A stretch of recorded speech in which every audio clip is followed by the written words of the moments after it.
Alright, a very good afternoon to you. Welcome to Austria for the 5th round of the SRL Season 10 World Championship here on the PlayStation platform.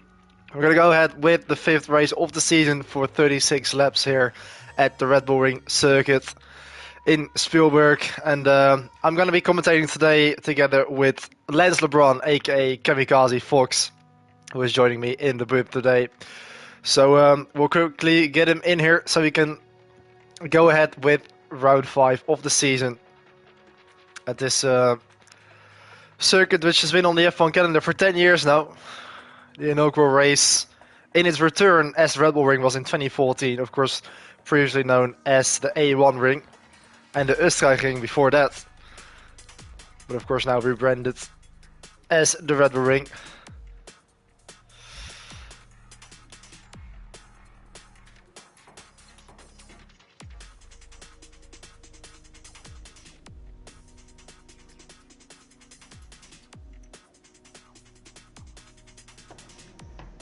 Hello, Lance. Good to see you. There he is. Right on time, almost. Yeah, just a minute short of what is 1 PM for me. But how's it going? It is going. Kicking Good things off. Yeah, it's pretty early in the morning for you, isn't it? 8 o'clock in the morning. Yeah, nice. In the morning for you, isn't it? I think, of course, the race was shortened, or actually scheduled an hour earlier than usual to avoid it clashing with F1. But I just started the stream before I joined the party, so we are already on air for round 5 of the season here.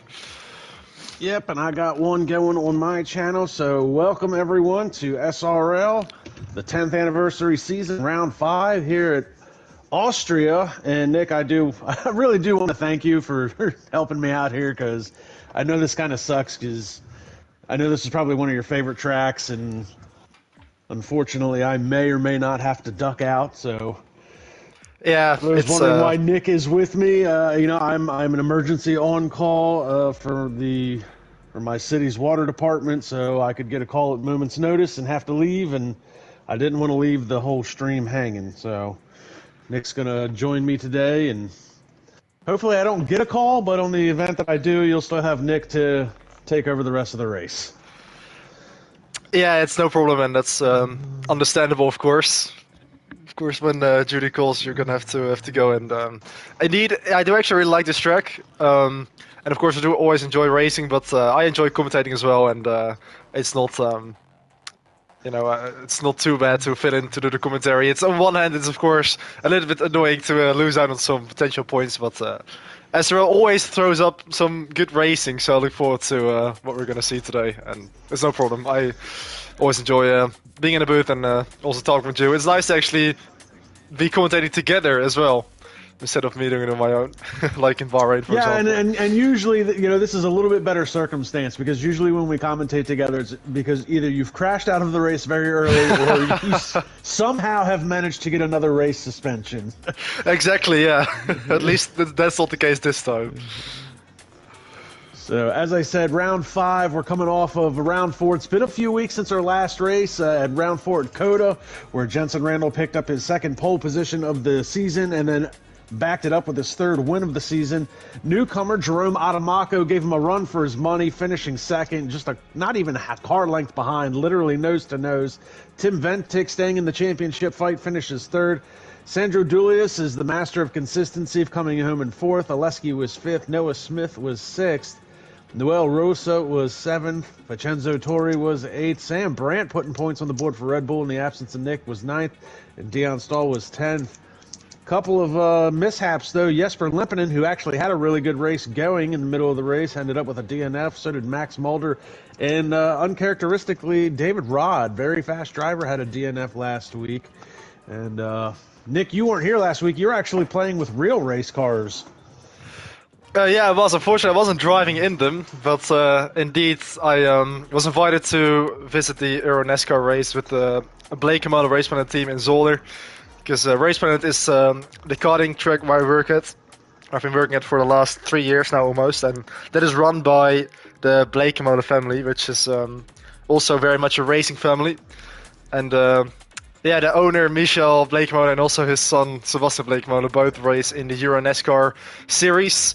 And then also Jeroen Bleekemolen does a lot of other motorsports. He's raced in 24 Hours of Le Mans, Bathurst 1000, 24 Hours of Nürburgring, A1 GP, everything like that. And yeah, I was invited to visit the race there, which was very nice to actually be in, part of the Race Planet team. But unfortunately, I did have to miss the SRL race at Kota last time round, which was actually a really good race. So yeah, I did manage to catch some of it and watch the last lap live in that fight with Jens Rando and Jerome. So it was definitely very exciting, but unfortunately I had to miss that one due to actually being at the real track in Zolder. That's actually pretty cool. I mean, any chance you get to play with real race cars, I would definitely jump on that. You know me, I live right outside of Daytona, so I'm at the track a lot. So hopefully one day I'll be driving a race car around there. Yeah, that'd be so cool. Yeah, I did see you visiting Daytona a couple times, and also driving on it, didn't you, a couple of years ago? Yeah, we with the family car. Yeah, that was fun. Taking the kids around for a couple of laps on the road course for the NASCAR Foundation. Donated $50. They let you do a couple of laps, kind of like a parade lap around the track, following a pace car. They say you're not supposed to go above 50, but there's not a lot of people that paid attention to that rule. So I will say that they do not let you onto the banking, even though you're doing the road course. They don't let you onto the banking coming out onto NASCAR turn 2 and then 3 and 4. You got to stay on the apron, which for good reason, because the banking's so steep. It's like 33 degrees, so like you have to do like at least like a minimum of like 75 or something like that to keep the car from sliding down the track. Yeah, that's crazy how much banking there is at Daytona, isn't it? You know, it's different in the NASCARs because they've got the slicks, so there's a lot of grip. But like on a regular street tire, like the car will just kind of skirt its way back down. But still a lot of fun. I'm hoping next year maybe I'll take the Mustang out. We'll see how it's running. Waiting on a few more drivers before we kick off round 5. Going to do a 18-minute short qualifying session followed by a 50% race. Run down the driver lineup. Sandro Dulius finished 4th last week in the Scuderia Ferrari. Sam Brandt, Nick's teammate, finished 9th last week. Going to be in the Red Bull. Oleski in the Mercedes AMG Petronas. George Wilkes, disappointing outing for him last week, finishing 16th. He'll be in the Aston Martin. Bor Bune in the Haas. And then a couple of newcomers here. Blix CNC, or I don't even, whatever. His name's Pablo Baz. I don't know what his gamer tag is there. And then he's going to be in the Haas. And then we've got Eric Elgersman, I believe, in the Red Bull. Pretty close. How would you say his last name? Well, yeah, the Dutch way of saying it is Erik Elgersma, but I guess it's a bit difficult to pronounce. Yeah, well, here in America, he's just Eric. Yeah, his second name is Simon. You can also call it that. And we've got Jensen Randall in McLaren. We've got Noel in the Sauber. And Sir Knox. Is that Noah Smith? It is, yes.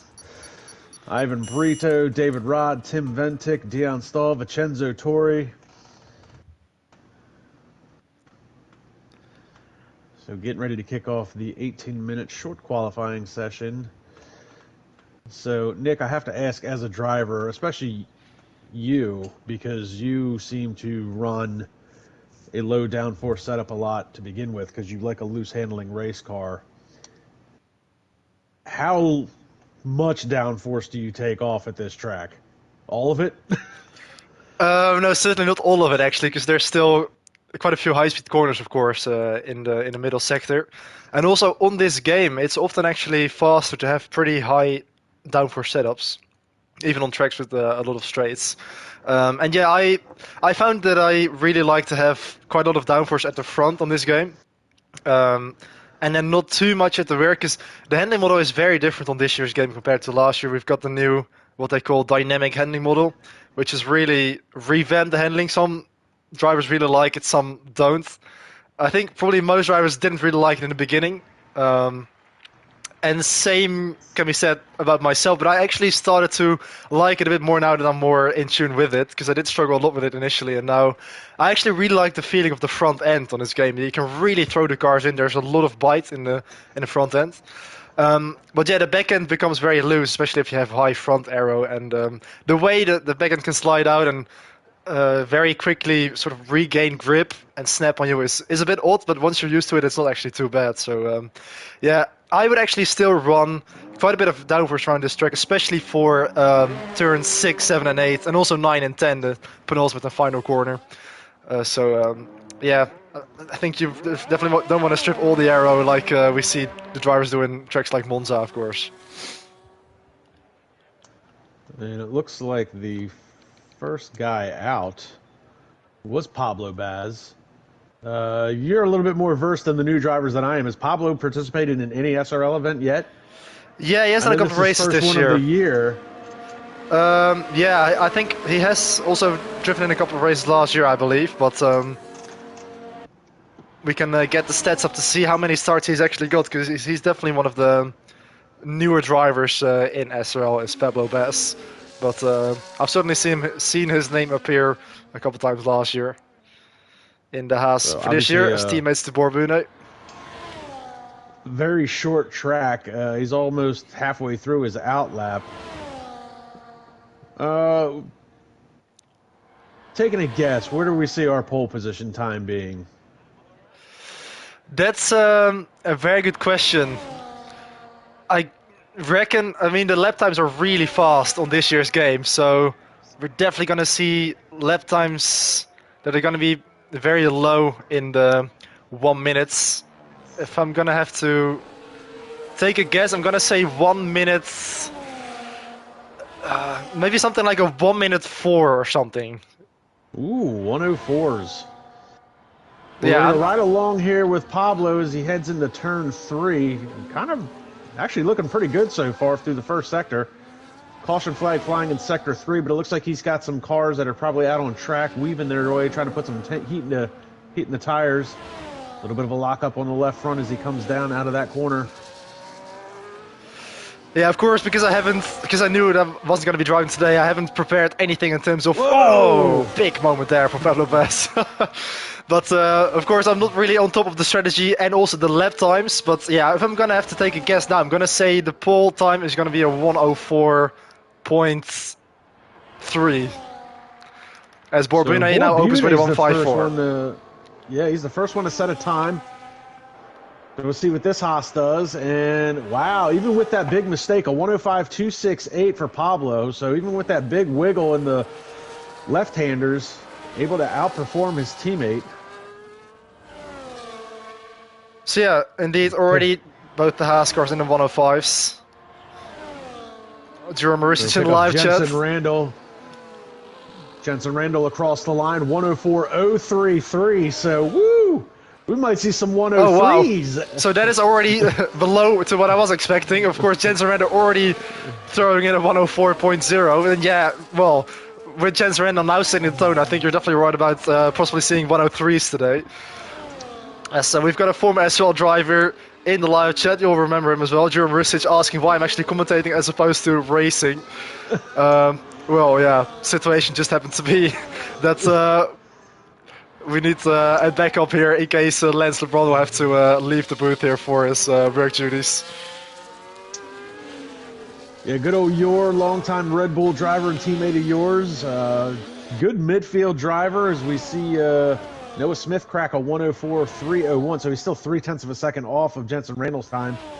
David Rod with a 104.370.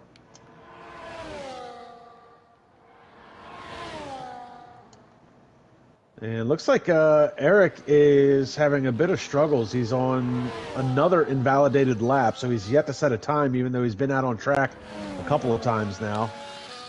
Yeah, it's really easy around this circuit to just go over the track limits and invalidate your lap. I think that's going to be a big factor in the race as well. I think it's going to be crucial for the drivers to avoid getting penalties and to avoid those track limits, because it's very easy to overstep the marks around this track.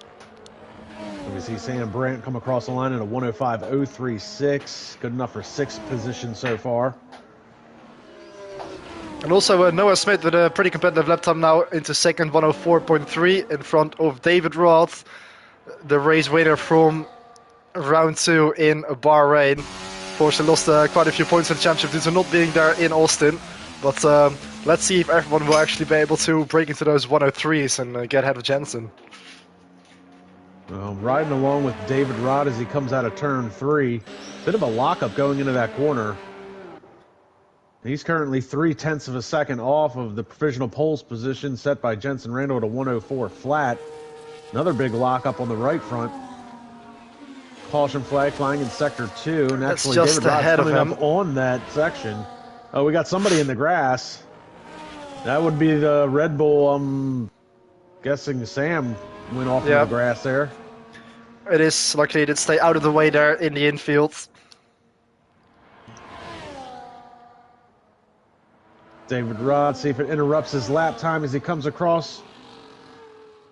And it's going to be, ooh, that's much worse. 104.450, so he can't improve his time. Yeah, and Jensen Randall is currently on his out lap. He's got a new set of tires and he's going to make a second attempt here in the second run to see if he can slice off some of that lap time and get into the 103s as he comes through turn 7 and 8 here in the run up towards turn 9. This very quick right-hander is weaving there to warm up the tires as he starts his second flying lap of the session. So Jensen Randall going to take another crack at it. I think he saw his time. I think he wants to see if he can break into those 103s. Yeah, definitely. And if anyone could do it, it's certainly Jensen Randall. Very nice exit there on the exit of turn 1, using a lot of ERS there until about halfway down the straight. Into this kink, this left-hander, and then the brakes out of turn 3, braking just after the one on the meterboard. Into third gear, he's keeping it in third there to aid the traction on the exit. Opening the ERS, using the rest of the ERS as well for this backstraight. Bit of slipstream there from that car in front of him. That's one of the Ferraris that might have gained him just a tenth or two. Very nice there in the brakes and slight lockup on the inside front, running it out wide onto the curbs. And now into this quick section of the circuit, into turn 6. Fifth gear to get the nose in. Then up to 6th again on the exit. Turn 7, reaching for the apex there. He was slightly off the curb, but he carried the momentum around the corner. Now to this short straight, and then down the hill into turn 9. Chucking the car in, 7th gear corner, nearly flat out, and then into the final corner. 5th gear, very nice exit there, just about within the track limits, ramp towards the line. It's going to be a 103.6 for Jensen Randall. 103.661, and I don't think anybody's touching that. We'll pick up, what a lap.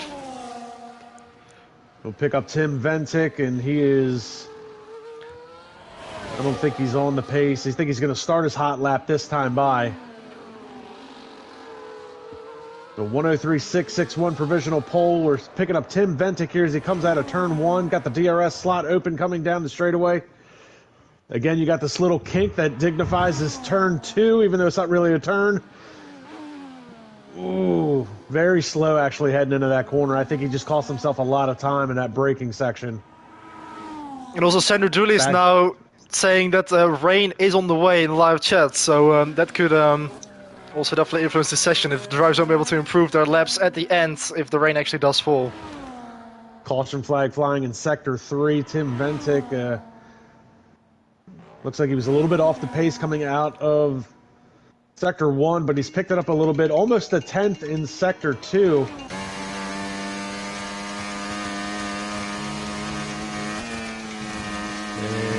And I gotta take a call. That's alright. Tim Ventic there, it looked like he invalidated his lap time at the end and he's actually backing out of it.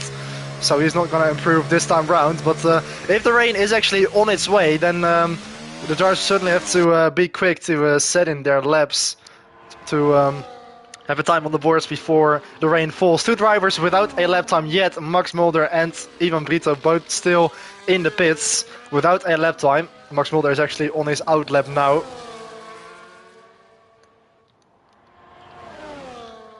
So we'll see what he can muster up here in his first flying lap. So Jensen Randall, who is actually already ego retired from the session, he is very convinced that that 103.6 is going to be good enough for pole, and he has left the session. He's just going to stay in the garage. He probably knows that the rain is about to come as well, and probably wants to save a set and leave it as it is for this session. So Max Mulder here coming through the final corner. He's going to start his first lap of the session, but the track already looks like it's not as good as it was, and it's already very overcast, so maybe the temperatures are a little bit lower now than what it was at the start of the session, so that could definitely be a bit of a disadvantage here for Max Mulder setting his first lap so late in the session. And yeah, for some reason even Brito still hasn't set a lap. I am not aware of any qualifying ban, so I'm not sure if that might have to do something for it, but even as yellow flags fly in sector 2, that's a car slow in front of Max Mulder here, the number 95, but it looks like they've sped up again and Max can continue his lap here uninterruptedly as the driver there in the Williams pulls off to the left.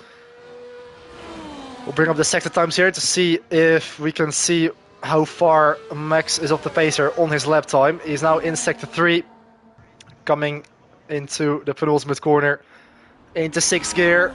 Interestingly, Max actually shifts down to 6th, even though Jens Randall kept it in 7th there. Out of the final corner, using the rest of the ERS up to the line, it's P14 with a 105.4. So yeah, I think the track conditions are definitely starting to deteriorate. And crisis averted. We see rain falling, and that is probably going to do it for a lot of these guys. Ivan Brito, as you said, didn't set a time, and I'm unaware of any type of penalty that he has. But he didn't set a time, and now he's not going to be able to set a time, at least a competitive one. 6 minutes left to play in the session. The rain's starting to fall, so unfortunately, the second half of this qualifying is probably going to be a little bit of a dud. We see Jensen Randall and Noah Smith have called it a day. 103.661 is going to be your pole time. David Rod's calling it a day as well. Oh, looks like Eric is in the gravel because of the wet track.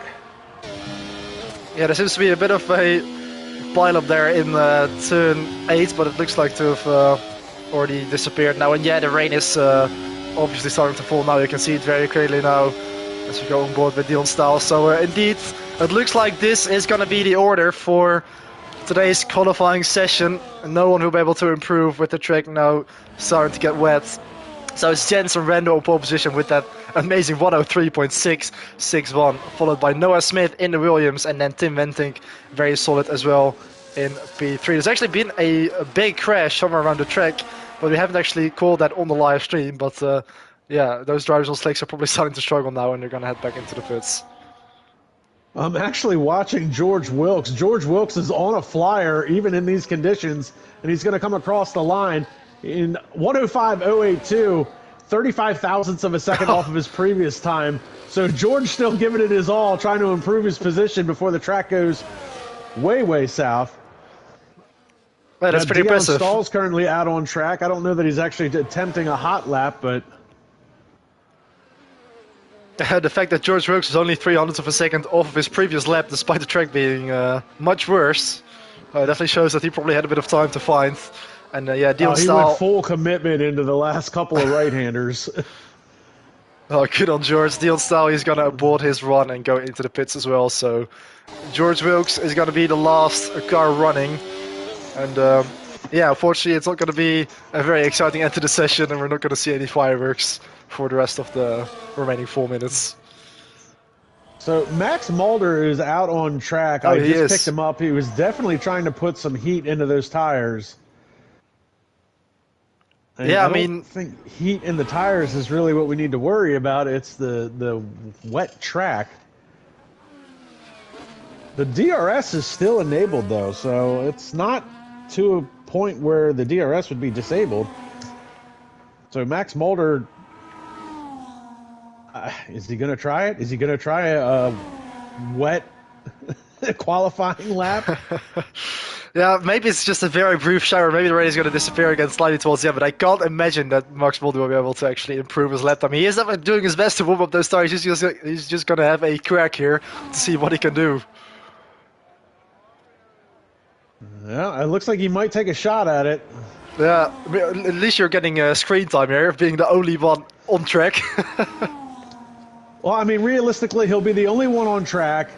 He ran a 105.436, and I'm sure he can go faster than that on a good day. Yeah. I mean, why not take a chance and see if you can at least prove your position a little bit? I mean, you see the guys that are in the 105s, he really only needs 0.4 of a second. Now all of a sudden he's going to be top 10. So an interesting strategy, nothing that I would try. But what do you got to lose? Yeah, good on him, and he was actually only 0.3 down in Sector 1, so it's not too bad, and maybe he can even slightly improve his lap time here. Oh, very much on the curves there, slight moment there on the exit. But yeah, the track conditions aren't too bad. It looks like the rain might have lightened a little bit, so it was just a brief shower, but the track is still going to be damp. Yeah, he's going to be 1.4 seconds off here in Sector 2, so it looks like the track conditions aren't good enough to actually improve on that 105.4. Yeah, I think at this point it's definitely washed away any of the rubber that it had. You can see the car definitely wants to push wide coming out. Oh, and a big snap oversteer moment there. Great car control, but Max Mulder not going to be able to improve his time. A bit of a last-ditch effort, so... Yeah, well held. I mean, at least I do appreciate him actually being on track. At least we've got something to watch as well, instead of just looking at the pit boxes. But somebody else has actually joined him out on track. Oh, Tim Ventik's joined, but I think he's got wing damage already, so... Yeah, he's got wing damage on the outlap, so he's not going to improve his time. And Max Mulder is off into the escape road as well there, service road on the left of the track. So both the Alpines, the only drivers on the track. But yeah, Max Mulder's actually picked up a puncture somehow. I commend Max for giving it a shot. You know, there was a very fine window there where he might have been able to improve his time a little bit, but...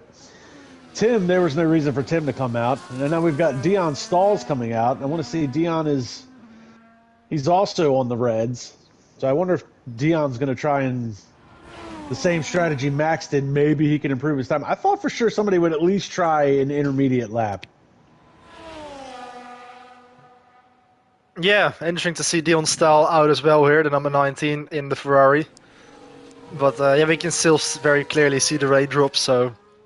Yeah, also Dion is probably not going to be able to improve. It's going to be P15 for him. Interestingly, even Brito didn't actually set a lap. I'm not aware of any quali bans, so I'm not sure why he didn't actually opt to go out on the track. But there might be, I'm sure there's going to be a reason for it. I picked him up a couple of times. The 2 times I picked him up, he had invalidated lap times. I don't know, maybe if he was trying a hot lap and exceeded the track limits and just couldn't get a time in, but... Looks like Dion might take one last-ditch effort. And again, you're 15th. Even if you improve by a couple of tenths, that moves up your position. I don't know that he's going to be able to do that. Big slide into turn 1. Massive understeer. So the times are locked in. Jensen Randall's going to pick up his 3rd pole position in a row. We're watching Dion stall, and the understeer is just unbelievable at this point. Yeah, Dion Stahl sporting the number 19 as a tribute to a former Ferrari driver, Felipe Massa, who of course used to be in the team until 2013. But yeah, big slide down the exit of turn 5. So it's not going to be an improvement for the Dutchman. So, has Sandro said anything about possible rain for the race? No, because actually the drivers will actually not know that yet, because... Well, actually, yeah, they will, because you can actually see it on the car monitor in the garage, so I haven't heard anything about it, but yeah, it looks like it's going to be a dry race. I haven't heard anything said in live chat or anything like that.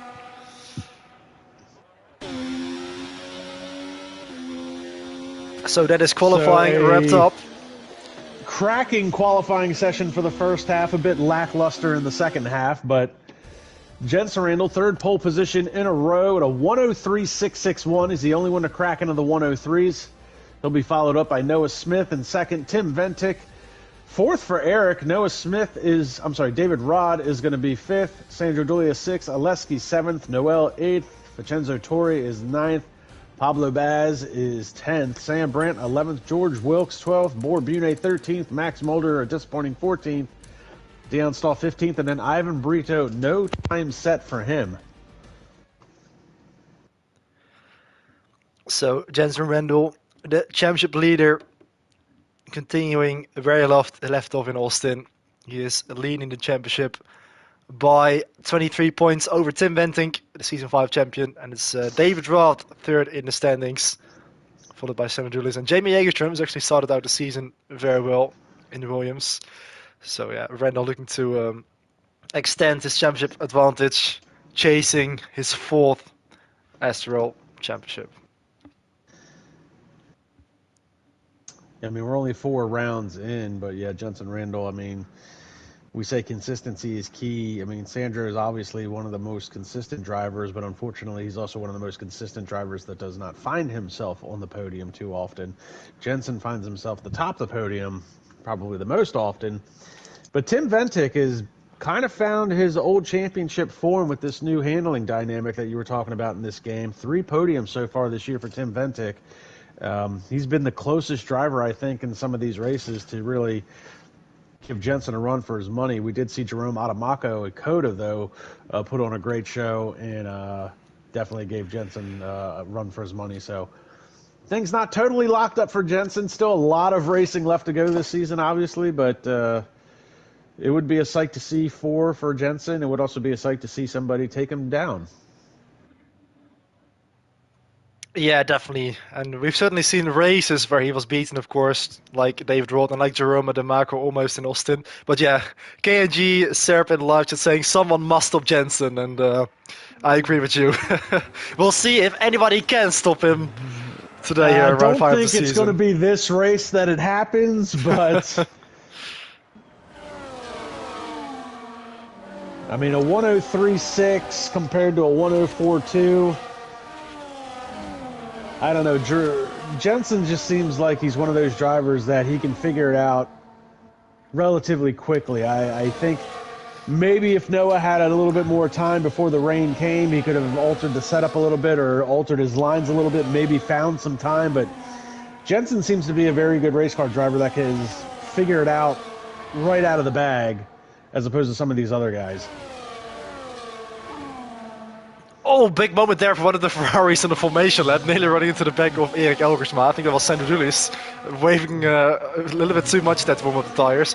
But yeah, to come back on what you said, Jenson Randall, like he's such a talented driver and he can always just find so much space and really just, pull out all the performance of the car. And, he can set amazing lap times and do it very consistently as well. He's very, very close to the level of what the esports drivers are doing on this game, and that's really impressive to see. Also unnoticed a little bit, Erik Elgersma actually qualified 4th on the grid. I didn't even really realize that, but that's a very solid qualifying effort for him, actually filling in for myself in the Red Bull there, but also the other Red Bull of Sam Brandt in P11. You know, one thing we didn't really talk about because of the rain, but the midfield, there's a lot of cars that were 105. So, you know, you're talking probably 8th on back. You're looking 105. So the midfield battle is probably going to be really intense throughout the course of this race. So we get ready for the 5 red lights. The camera angles in this game are terrible. Lights out, time to run what you brung, and they're away in a puff of smoke, and it's a good start for Jenson Randall, Noah Smith, and Tim Bentinck. Bentinck trying to get to the inside of Noah Smith. They make contact, and here comes Eric, and it's going to be 3 wide as they come down the straightaway. And now Eric's up into second. He's going to try and get the move done, but Tim Bentinck on the outside of Jenson Randall. And Bentinck is there. He takes over the second spot. Sandro Julius is losing a couple of spots as they come down the straightaway into the next corner. Noah Smith holding off Eric for the 3rd position. And Eric's going to try and get to the inside of Noah Smith. Can't make it work. We're riding along with Tim Bentinck. And there's a shuffle going on in the back. Noel and Vincenzo Torri battling for the 10th position. And all the way in the back, Ivan Brito has gone from 16th to 14th. And the top 3 cars trying to separate themselves. Top 4 now. And David Rod wants to be a part of this battle as well. The top 5 cars now trying to separate themselves. So rounding off the first lap. The first lap of this race, a very rapid lap. And Jenson Randall obviously setting the fastest time on the first lap. He's pole position. And Eric getting to the inside of Noah Smith. That's very close into turn 1, but he makes it stick. Erik Elgersma up into 3rd place.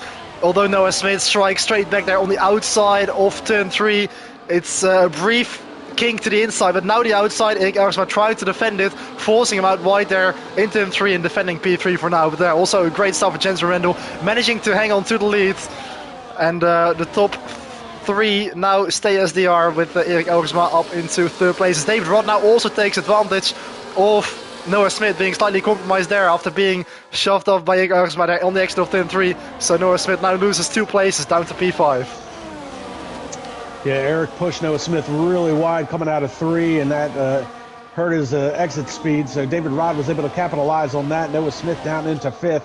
Oleski wants to try and be a part of this battle. He's 3/10ths back in the Mercedes, running in the 6th position. Pablo Baz up into 7th, and he's kind of running by himself. Sandro Julius now under threat from Noel. Noel's going to try and get to the inside of Sandro Julius as they come down to the turn 1. Sandro's going to be able to hold him off. Meanwhile, this battle back at the front, the top 3 cars. We got Eric trying to get to the outside. And he's a little bit of a lock up there from Tim Ventic as he's going to try and make a run. And they're side by side as they come out of the corner. It's a drag race down into the next right-hander. Jensen's got the advantage. Erik Elgersma up the inside of Tim Ventic. Oh, that is really late. Eric's going to push him wide. Tim comes back, and now they're side by side heading into the left-handers. Tim's got the more preferred line. I don't think Tim appreciated that. He gave him a little bit of a shoulder check right back to him. And this is playing right into the hands of Jensen Randall. Tim Ventic and Erik Elgersma now fighting with each other, is allowing Jensen to escape. And if there's anything that you don't want, it's Jensen Randall escaping at the front and driving off into the distance. Caution flag flying in Sector 2. Not sure who that was for. Must be for Sam Brandt, looks like. Yeah, there was indeed Sam Brandt who had a moment there in Sector 2. Erik just had a look there again at the inside of Tim Ventic. It looks like Erik is not interested in just sticking back and trying to catch back up to Jensen Randall. He wants that 2nd place from the number 42, but he's just biding his time for now. No, he's not. Up the inside of the turn 3. Goes Eric. He's trying it again. Tim wide. Now who's going to have to drive here on the back straight? They're both going to have DRS from Jensen Randall, Erik Elgersma. With that inside line, he's going to have the preferred line in the brake zone here of turn 5. Oh, Tim Ventic really late on the brakes. Goes Tim. Wow. Last of the late breakers, Tim Ventic on the outside holds off Eric for the 2nd position. Yeah, and meanwhile, Jensen, I'm surprised Jensen hasn't been able to skirt away just yet. Big wiggle there for Tim Ventic coming out of that corner. Yeah, I mean, they do, of course, have the DRS advantage, but they need to sort of stop fighting too much, because, of course, that can probably... Oh, Erik Elgersma the inside to the final corner. That was really late. That's a very unorthodox place to make an overtake. There's still some, but Tim Ventic just about having the exit there and using a bit of ERS to stay in front. But very exciting opening few laps to the race there. And caution flag flying in Sector 3. Looks like there might be a little bit of a shuffle going on between Dion Stahl and Max Mulder. Again, Eric to the inside of Tim Ventic. And he's tried this a couple times now. The crossover move by Tim Ventic gets power back down. Erik Elgersma was ahead at the apex this time, but he compromises run a little bit. Tim Ventic crawling back underneath, and now Ventic is going to have the inside line here into turn 5. Ventic back up into 2nd place with a bit of a luck up for the both of them. And also David Rod still with the watching brief very close behind.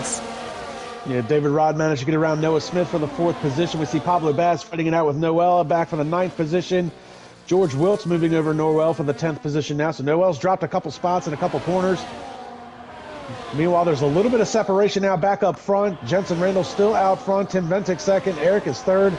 David Rod is 4th. Noah Smith is 5th. And now Oleski is starting to become a portion of this battle as these top 6 cars have separated themselves over Sandro Julius. And Sandro's been able to pull away from Vincenzo Torri for just a little bit. Pablo Baz 9th, George Wilkes is 10th, so that's your top 10 points paying positions. And a 3-second time penalty. Bune spinning it on the exit of turn 1. I just caught that. He is facing the wrong way. Luckily, he avoided any damage there. But that's going to lose him a lot of time.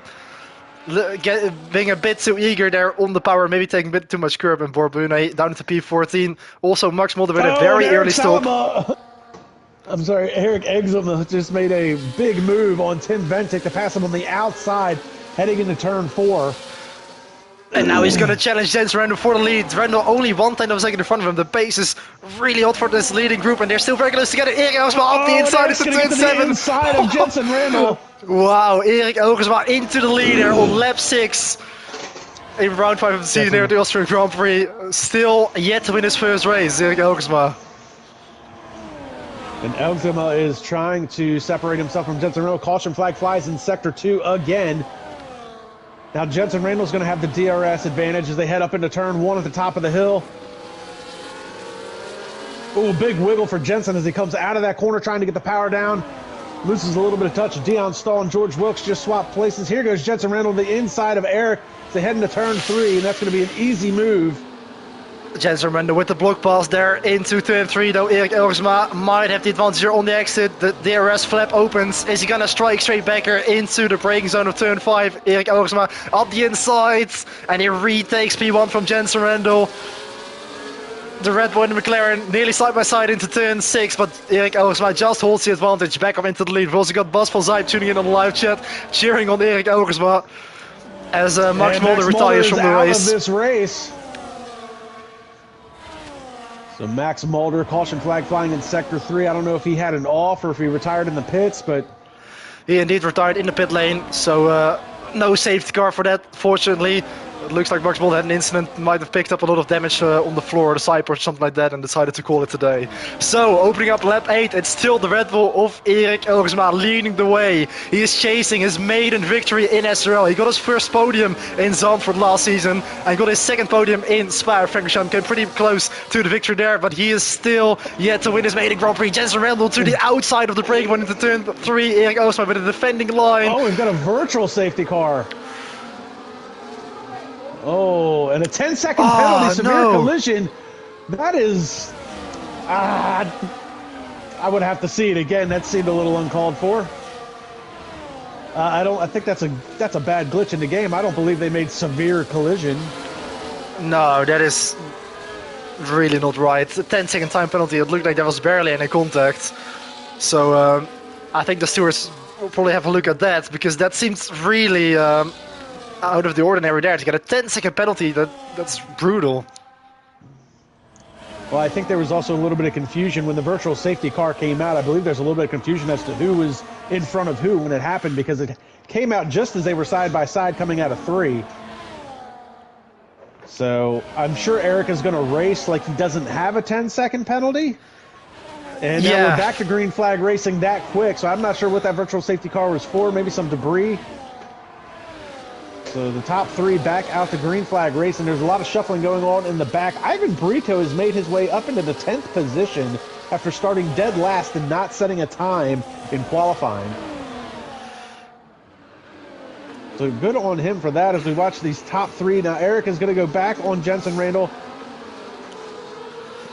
He's got the DRS slot open. Jensen Randall's going to try and cover the inside line. Swings to the outside to try and make that apex just a little bit wider. Erik's going to get to the inside. He thought about it. He's still there. He's still thought about it. Gets the power down, and now they're side by side as they head into the left-handers. Oh, very well done there for Erik Elgersma, getting the run there on the outside. And I really think that a 10-second penalty is going to be removed, because that really didn't seem right. And you know, I think he's just going to race like there is no penalty, which he should, because that seemed very weird there and almost like a glitch to get such a severe penalty for such a minor bit of contact. But yeah, Erik Elgersma back into the lead, followed by Jensen Randall, and Tim Wendke is caught up as well now. So it's a group of 4 here at the front with David Rod at the back of it in that green kick sauber. And David Rod looking to make up for that mishap he had last time out at Coda, where he got a DNF. Very uncharacteristic of him. He's been a very fast driver in the few races that he's had with SRL. And he's definitely looking to capitalize on the battling that's going on here at the front as they go side by side again. Jensen around trying to go around the outside. He's going to get pushed wide by Erik, and now it's 3 wide as they head down the straightaway. This is very dangerous for Tim Wendke, and Tim's going to back out of it just a little bit. Jensen Randall's going to try and duck to the inside to take that position back from Erik. A big lockup on the right front. Here comes David Rod on Tim Wendke. And they don't swap positions. A lot of shuffling going back and forth, though. And Jensen able to get a good run coming out of that corner. Separates himself just for the time being. A couple of car lengths over Erik.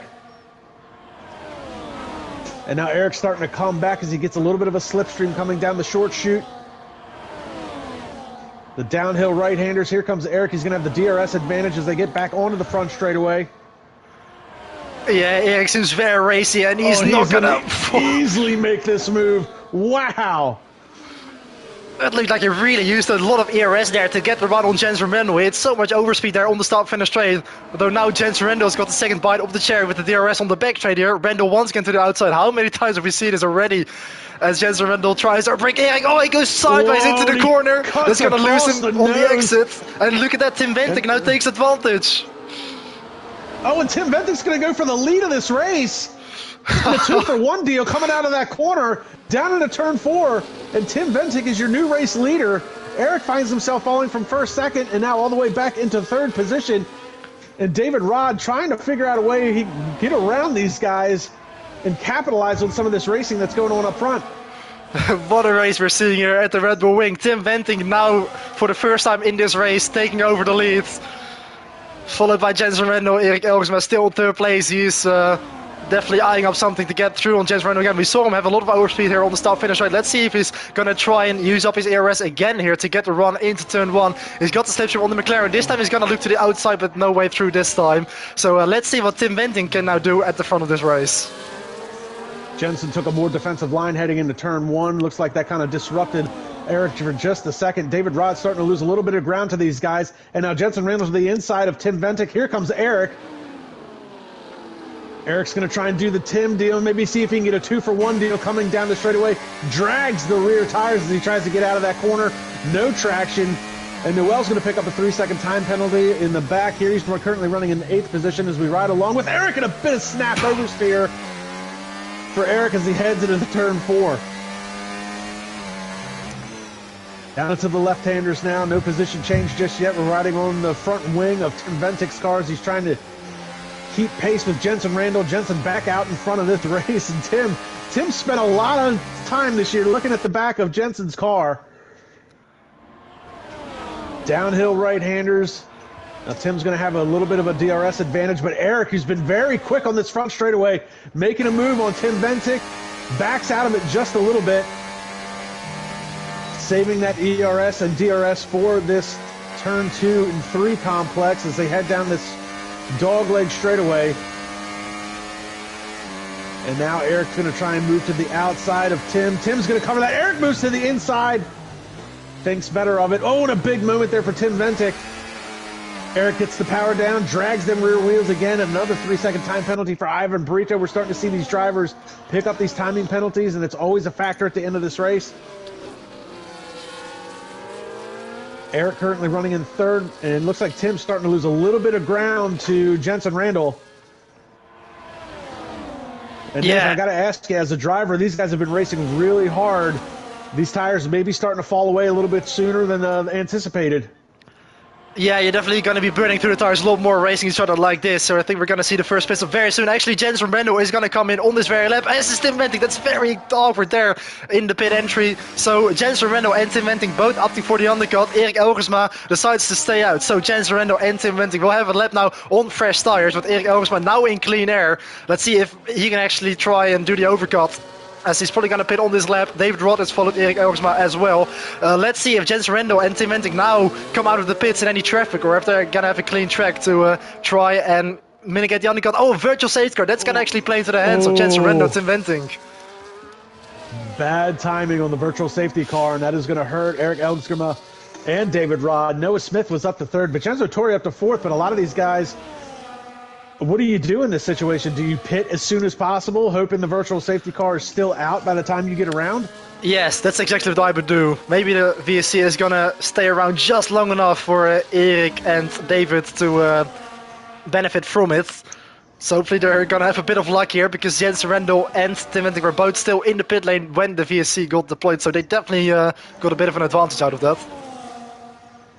Not sure what the virtual safety car was for. Don't see anybody that is out of this race other than Max Mulder, but that was earlier on. Sam Brandt still struggling in the back along with George Wilkes. George Wilkes is still in the pits, and he is going to retire from the session. So perhaps it was a George Wilkes incident that calls the virtual safety car. We now see Eric Elgskema and David Rod heading into the pits, along with Noah Smith, Vincenzo Torri. We're going to pick up Dion Stahl, currently running in 5th, and it looks like he's going to dive into the pits as well. And of course, so Jensen Randall. The 10-second time penalty was actually a stop-go, so Erik Elgsma is going to have to serve that right now. So at least there's a bit of a saving grace that he's doing it on the virtual safety car, but that's going to drop him back a lot, and that's really unfortunate because, of course, with it being a stop-go, there's no way to actually remove it. So that is a bit of a kicker. So Dion Stahl did not pit. He is the leader of this race, followed by Jensen Rando, who will be the leader of this race when Dion comes in. Tim Ventic all over the back of him. David Rod is a part of this as well. And did David Rod get his pit stop in? Yes, he did. So David Rod going to be running clean in 3rd. 3-second time penalty for Sam Brandt. Oleski currently running in 5th. We saw him pick up a time penalty speeding into the pit lane. Noah Smith, 6th. Pablo Baz is battling it out with Sandro Julius for the 7th position, and then Eric Elgskema is going to be in 9th after serving that 10-second time penalty, but that is off of him at this point. As you said, nothing we can do about it. It was, and a big snap oversteer moment for Eric. Almost lost the whole car heading through the left-handers. But with that 10-second penalty done and gone, he can concentrate on the race and see if he can work his way back up front. Yeah, Jesse Randall found his way through on Dion Stahl, as has Tim Venting, so Dion now down to 3rd. Interestingly, still staying out on that set of mediums, as David Rod now also gets the run on the Ferrari here on the back straight. So, yeah, very interesting strategy there for Dion to stay out despite that virtual safety car. But let's see when he's going to come in, as Vincenzo Torre now moves up a place as he gets ahead of Alexei Kovenemi, who's into the pit. Sandro Dulli is now getting through back on the house of Pablo Bess up into 6th place. But yeah, really gutting for Erik Elgsma having to serve that 10-second penalty. That has really wrecked his race. He's already down into P8, 1.6 seconds behind Pablo Bess. So really unfortunate for Erik, bouncing it out for the lead at the start of the race. Now all the way down in 8th place as Pablo Bess gets the run back on Sandro Dulius. They're going to go side to side here into turn 7 as Dulius tries to get him back there on the outside, just about holds the advantage, back up into 6th place for the number 69. Meanwhile, back at the front, Tim Ventic still trying to find a way around Jensen Randall. And now David Rod gets a good run coming out of that final corner down the front straightaway. So the top 3 cars have separated themselves. Noah Smith is now getting around Dion Stahl for the 4th position. Dion Stahl is yet to pit. And Tim's getting a little bit of a run coming out of turn 1 as they head down until turn 3. And Eric Elgsma just ran the fastest lap of this race, trying to get back into this battle, even though he's all the way back in 8th position. Pablo Baz is his next target. It looks like Eric's also picked up a 3-second timing penalty, and amongst all of that, Tim Ventic back out in front of this. Jensen Randall going to have the DRS advantage as they head down into the turn 4-5 complex. Jensen can't make it work. Yeah, Erik Elgsma biding his time. Yeah, he got the run there on Pablo Bess, made a move into turn 3 for P7, as Noel Rosso is fighting out with Ivan Brito as well for the final 2 points in this race so far. Yeah, Erik Elgsma unfortunately picked up a 3-second track limit penalty. He's now trying to get through on Sandro Dulius here, up the inside, into turn 7. Very nice overtake there for the number 25. So Erik cutting his way back through the field after having to serve that penalty. He's now got a 4.3 second gap to Dion Stahl in 5th place.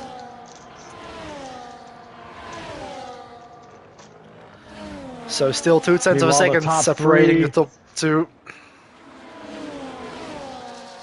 Ooh, and they almost touched Jensen Randall and Tim Ventic, and Pablo Baz is out of this race. Caution flag flying in sector 3.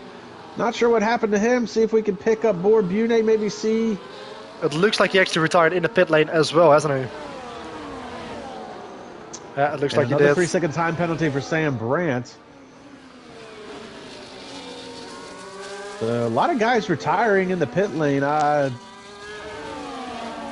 guess they just feel that they're not competitive and want to call it a day. It also seems like that is what happened to Max Mulder. He actually had front wing damage, came to the pit lane, but he forgot to actually change the setting to repair it. He left it on auto, and they didn't actually renew his front wing, and he just came in to retire out of frustration the next lap he pitted. So, yeah, fortunate that for Max Mulder.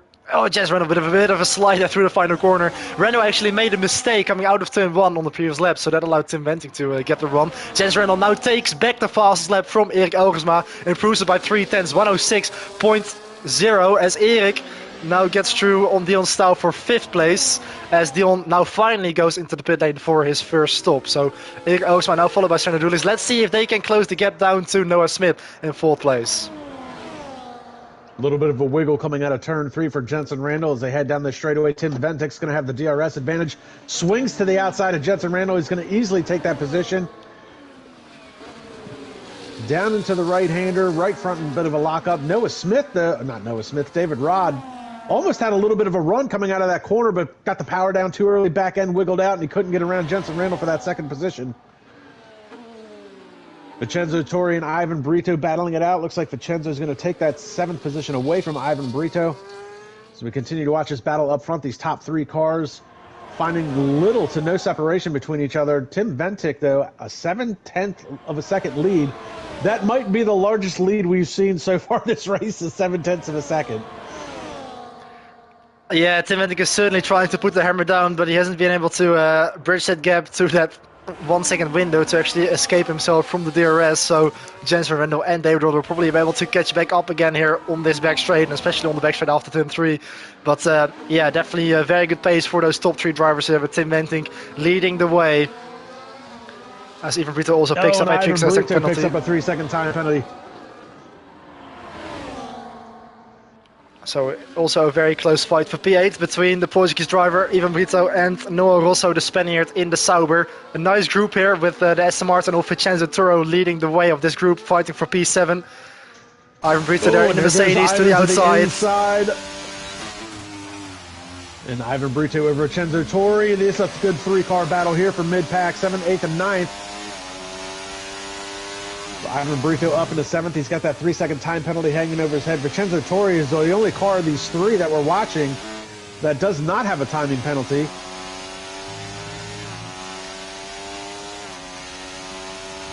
Yeah, I really like that dark or sort of bright blue helmet design for Ivan. As well.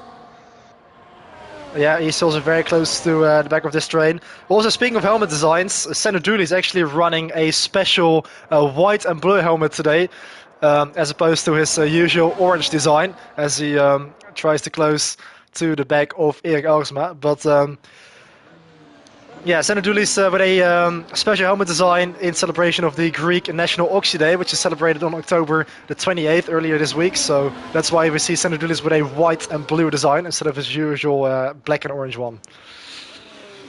And in the midst of all of that, Jensen Randall managed to get back around Tim Ventic for the top spot. As we continue to watch this battle unfold, 0.3 of a second back to Tim, 0.3 of a second back to... So Jensen Randall still 21 of 36 and getting ready to start lap 22. Yeah, sorry, your mic cut out for a second there, so I thought you might have had to mute yourself there. And a 3-second time penalty for Noah again, and Ivan Brito and Vincenzo Torri still battling it out. Whoa, and it's a 3-car battle now as we pick it up. Noah to the inside of Vincenzo. Yeah, 2 battles going on at the same time. Tim Ventic also got Jensen Randall back there into turn 3, although Randall, with the better exit and the DRS advantage, gets him back straight away. And also David Rod there, now taking advantage of the inside into turn 4, locking up the tires there for the both of them. Side to side as they go into this quick section of the circuit. Turn 6, Ventic is going to have the inside line, and he's going to be able to defend 2nd place for now. And Jensen Randall, your new race leader again. David Rod's been running in 3rd now for a number of laps. I don't know if he's been hoping that something would happen between the top 2 and he could capitalize on it. We saw Tim's done this a number of times this year where he just kind of rides in 2nd place or 3rd place behind Jensen, hoping for something to happen. And I think it's cost him a couple of positions at some of these other races. But today Tim's come out swinging, trying to get this lead and trying to retain this lead. It looks like David Rod, though, biding his time, hoping something's going to happen between these 2 top drivers. Meanwhile, Noah Smith is currently running in the 4th position all by his lonesome, but he's gaining a little bit of time on these guys. As we pick up Vincenzo Torri and Ivan Brito once again as they swap positions, and this is now a 4-car battle. We've got Vincenzo Torri, Ivan Brito, Noel, and Oleski has found himself in the mix. 2 by 2, they go into turn 3. Vincenzo Torri's going to pick up that 7th position. Meanwhile, Ivan Brito falls back to 8th, Noel in 9th, and Oleski 10th. Riding along with Oleski, the 2 Mercedes up here in the mix of this midfield battle. Oh, and Vincenzo Torri runs a little bit wide coming out of that corner. Ivan Brito trying to capitalize on that, can't make it work. And Vincenzo Torri did great cutting through that first left-hander, separating himself from Ivan Brito. And now, Oleski trying to get to the inside of the other kick Sauber of Noel. Oleski thought about it for a second, making a move on that downhill right-hander. Not going to be able to make it work. Yeah, it's really only a one-lane corner through there, but quite a few nice scraps going on here in the midfield, while the battle at the front seems to have settled down a little bit. Jensen Randall now keeping a distance to Tim Wentink as Sandro Julius gets back through on Erik Elgersma. It seems like they're going to have a duel for P5 as well. Unfortunately, they haven't managed to close that gap to Noah Smith, who is in a bit of a lonely 4th place at the moment. So it looks like 5th place is going to be the highest for now for Erik Elgersma and Sandro Julius, unless we have a late safety car. As the battle continues between Ivan Brito, Noah Rosso, and Alexei Kovenemi. Alexei here looking up the inside of Noah Rosso, and meanwhile, at the same time, Ivan Brito making a move on Vincenzo Torri as well. So Brito up into 7th place, Alexei now up to 9th. He's still got the Sauber of Noah on his left here, but it looks like he's just made it stick as Vincenzo Torri just keeps in front of Ivan Brito there for P7. So a very nice scrap going on here in the midfield for 7th place. Meanwhile, in the midst of all of that, David Rod, I don't know if he's had an incident or if he's having to struggle with the grip of his tires, but he's lost 2 seconds to the leaders. So now it's Jensen Randall and Tim Wentink all by their lonesome. David Rod is almost 2.5 seconds back from that. Noah Smith gaining on David Rod. And Sandro Julius and Eric still battling it out for that 5th position as we see Tim Wentink take the top spot back from Jensen Randall here on lap 25. Meanwhile, Sandro Julius trying to come back on Eric, and these guys, I don't know if they're swapping positions on purpose, maybe using that DRS slipstream, maybe to try and catch Noah Smith. They're about 4.5 seconds back from Noah, but Noah's been closing the gap to David Rod, so Noah Smith potentially looking to maybe capitalize on whatever's going on with David Rod's car and maybe get that last podium spot. Yeah, but David Rod and Noah Smith now both not having the DRS anymore. Erik Elgersma and Sandro Julius can definitely try and work together to just see if they can slightly close down that gap as Jensen Randall gets the run on Tim Wentink yet again just before we break down into turn 3. So it looks like, just like we've seen many times before and like we've seen earlier this season as well, like in Bahrain, it's going to be a two-way fight for the victory between the current SRL champion and a former SRL champion, Jensen Randall and Tim Wentink. At the start of the season, Tim Wentink was really keen that he was going to fight for the championship this season. Of course, he won it in Season 5, and he was like, I'm going to try to win it in Season 10 here. You know, Tim Wentink, he is really fast, and he's nearly there. You know, he's showing today again that he can run with Jensen Randall. He's got the pace. It just needs the final extra bit to actually defeat him. They make the run down the short chute into the bottom hill. The top 2 right-handers back onto the front straightaway. Half a second back is Tim Wentink as we're going to hop on board with him. Got the DRS slot open, and again, David Rod falling 2.6 seconds back from this battle that he was a part of for so many laps. Tim Wentink's going to have the DRS and ERS as they come down out of turn 2 through turn 3.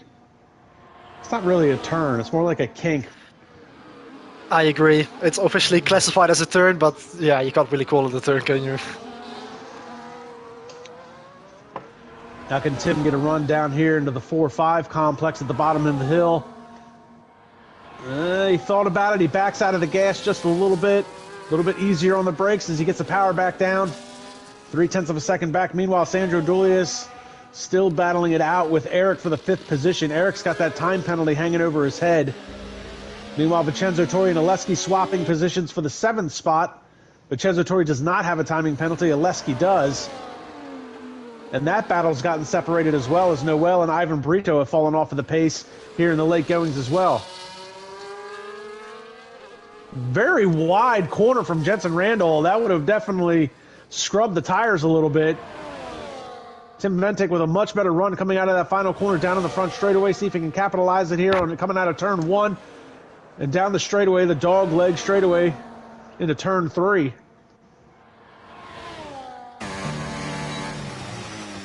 And again, Tim Ventic just running in the tire tracks of Jensen Randall. This is what I was talking about earlier. We've seen him do this a number of times this year where he just kind of runs behind Jensen Randall. And he is going to try and make a little bit of a move here. Looks like Jensen might have given that one up just a little bit. And Alexi picks up another 3-second time penalty. Another 3-second time penalty as Tim Ventic has a movement there coming out of that corner. We've also got some Tim Venting fans in the live chat cheering him on. But yeah, this is going to be like a cat and mouse game, isn't it? They're just going to try and utilize their ERS in a strategic way. And they're probably going to try and save up as much as possible for that final lap where it's all going to count. And I don't think these two are going to be able to separate themselves from each other, because with the slipstreaming and the ERS management, that's just so difficult to do. So let's see if this is going to go all the way down to the wire. And David Rod picks up a 3-second timing penalty, even though he's driving all by himself. And it looks like Sam Brandt just came out of the pits on a fresh set of tires, so he'll be able to give one of these guys, whoever's leading, he's going to let him go by. I thought he was going to give him some DRS. Yeah, good on Sam Brandt there for pulling out of the way in time. He's had a pretty rough going in P13. Oh, big wiggle there for Tim as he came out of that corner. And Noah picks up another 3-second timing penalty. So even though Noah's currently running in the, Noel, even though he's currently running in the 9th position, he's got multiple 3-second time penalties. And also a fight going on for P9. Doesn't have any. Yeah, and speaking of Dion Staal, he's just making a move on Borbune for the final point of the going. Dion Staal into P10. Dispatches Borbune down to P11, and Ivan Brito has dropped back quite a bit now, down to P12. So, yeah, Borbune has also had a pretty rough going here today, being in 11th place, qualified in P13, but at least he's still fighting for the last points-paying position as he tries to chase down his compatriot in front of him. Well, if Dion Stahl can keep it clean, he'll find himself picking up possibly another position because of Noel's multiple 3-second time penalties. And looks like Alexi has... Ooh, who's diving into the pits? That is indeed Alexi, yes. And he's going to throw on a fresh set of mediums. That's a bold strategy this late in the race. Yeah, it certainly is. So that's now going to promote Dion Staal up into 9th place, Borbune into P10. So at least a couple points on the board for these two drivers. As Tim Venting also, yet again, found his way through on Jensen Randall for the lead. I think it's all pretty irrelevant because it's all going to come down to the last lap, isn't it? They're just going to play with each other and see where their strong and weak points are. I mean, being so close together for such a long time in the race, they're definitely going to know each other's strengths and weaknesses. Jensen Randall now being behind Tim Venting can study his line, study where he's strong and weak, and Tim Venting with a bit of a moment to get there on the exit of turn 1, nearly losing it. Jensen Randall once again with the DRS to the inside of the kink of turn 3 and to the outside of the brake mode in turn 4, but he's already got it done before we even get to the braking point. So it really, it's hard to, where would you want to be on the last lap? Do you want to be the lead car, or do you want to be the... Yeah, that's a very good question. I think they're trying to sort of figure it out on their own as well. But heading on to the last lap, I think I might actually prefer to be in 2nd place just to have that DRS on the back straight. Or you can also be in front at the start of the last lap and then save a bit of ERS, let the driver behind you overtake you before turn 3, and then have the DRS for the 2nd back straight. But well, it's tough. I'm really not sure. Oh, it looks like we've got a caution flag flying in Sector 2. That's for Sam Brandt, who's gone around in the left-handers. And he was running with Jensen Randall and Tim Ventic there. He's running behind them, but he is well off the track at this point. Yeah, he was. And also Borbune made a move on Dion Staal, who actually lost the back end into the car of Bor. So Dion Staal picked up a bit of front wing damage, unfortunately, there. Bor now up into P9. Looks like that is as far as he's going to get, because there's a 7-second gap to Noah Rosso. And Dion Staal with a bit of wing damage now. He's probably going to fall into the clutches of Ivan Brito. Hopefully he can still hang on to that single point. And Sam Brandt dives into the pits after his spin in the gravel. So working lap 32 of 36, and you brought up an interesting point that you might want to be the second place car on the last lap, as we see Oleski runs the fastest lap of this race at a 106 flat. And also, running second place on the last lap is it's almost like a NASCAR type strategy when they run a Talladega or Daytona. You don't want to be that lead car. You want to be in the slipstream, in the draft of the car in front. Exactly, yeah. Of course, we also have the examples of circuits like Monza and Baku with long straights where you really don't want to be leading out of the final corner.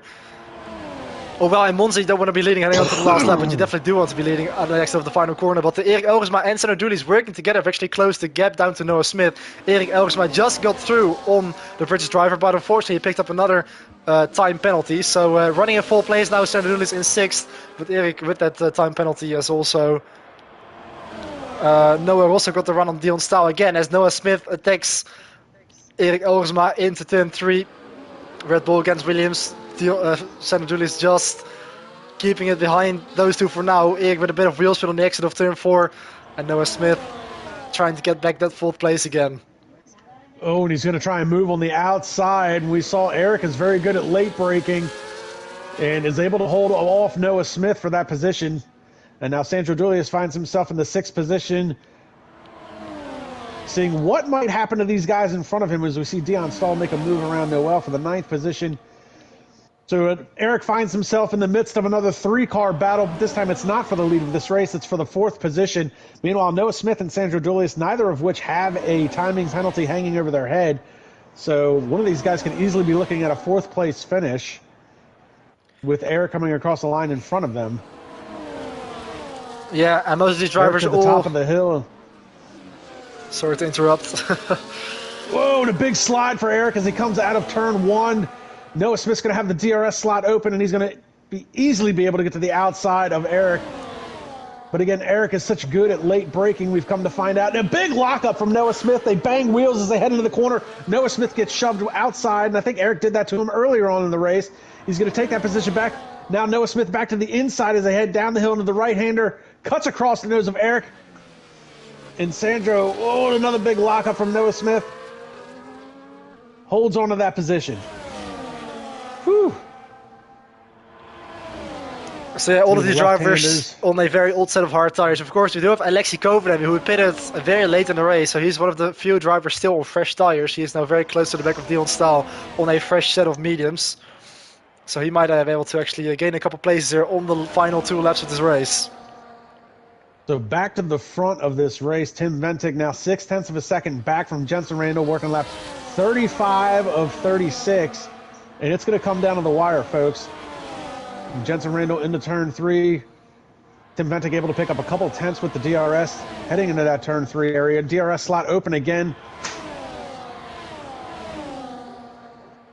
And I'm just, what do you do? Do you make the move this lap, next lap? I think Tim Ventic is going to wait for the next lap. Another 3-second time penalty. Yeah, but we're trying to defend from Alexei Kovanen, but Kovanen has got the fresher tires. He's going to go up the inside into turn 1. There's no defending for Borbune. Kovanen up into 8th place, as Erik Elgersma also found his way back through Noah Smith for P4, but of course he is probably going to lose that with his time penalty. And yeah, still 4:10 separating Jensen Randall and Tim Ventic as they come through the final quarter for the penultimate time, heading on to the last lap. Jensen Randall against Tim Ventic. Now, does Tim Ventic have anything for Jensen here on the last lap? They head up the hill into turn 1. Tim's going to get a good run coming out of that corner. A little bit of a wiggle for Jensen, but he was able to get the power down, separates himself. Ventic's going to throw everything at him. ERS, DRS. You see the ERS being used. 70% charge right now as they head into turn 3.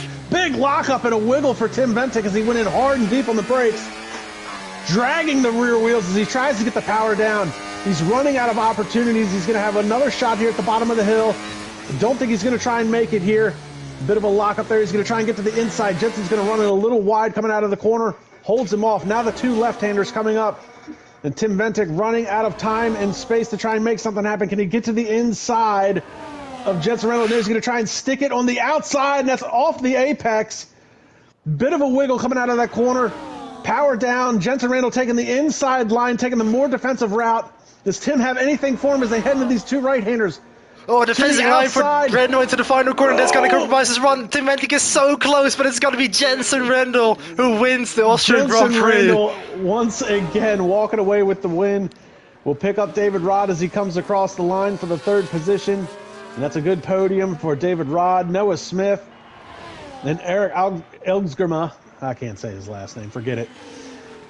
Noah Smith's going to come across fourth. Sandra's going to pick up the fifth position because of the timing penalties. Eric is going to be sixth. Vincenzo Torri managed to break away from that four-car battle. Looks like he's going to come across the line very comfortably in seventh position. Yeah, Dion Stahl is going to come home in P9. Borbune in 10th place, still saving a single point. As the Haas driver comes across the line, it's going to be Noah Rosso in P11, followed by Ivan Brito and Sam Brennan Well, Dion P13. picks up eighth position because of the timing penalties. Oleski drops to ninth. Well, but what a race we've seen today. What a show and what a showdown between Jensen Rendell and Tim Venting. What's an attempt for Venting to try there on the outside into the penultimate corner, and Rendell with that really defensive line. It was really close at the end. Only 1/10 separating the two of them. But it's a Jensen Rendell who celebrates yet another victory. Dion Stahl gets the driver of the day. Can't say I agree with that, but good for Dion. And actually, can we just make a note? It's the first time in a long time Dion Stahl did not have a timing penalty in a race. Oh yeah, well done Dion for actually keeping it clean in terms of track limits. Maybe that's why the games decided to vote him driver of the day. I will give Dion Stahl driver of the day. Yeah, we'll give him that. So that's 2 races in a row. Jensen Randall's been able to walk away with a win, but just barely. Last time out at Coda, Jerome Adamaco gave him a run for his money. This time out, it's Tim Ventic. So again, here's your unofficial results for today's race. Jensen Randall is your winner, followed by Tim Ventic. David Rod coming home in third. Noah Smith is fourth. Sandro Dulli is fifth. Eric Elsgerma is sixth. Vincenzo Torri is seventh. Dion Stahl eighth. Oleski is ninth. Borbune is 10th. Noel's 11th. Ivan Brito 12th. Sam Brandt 13th. He's the last of the cars actually running. Pablo Baz, George Wilkes, and Max Mulder, all DNFs, unfortunately for them. So, and what race do we coming up next week? It's going to be Barcelona, actually, for round 6 of the season. Ooh, Circuit de Catalunya, Barcelona. Yeah, the track where I actually made my debut all the way back in Season 2 on F1 2014.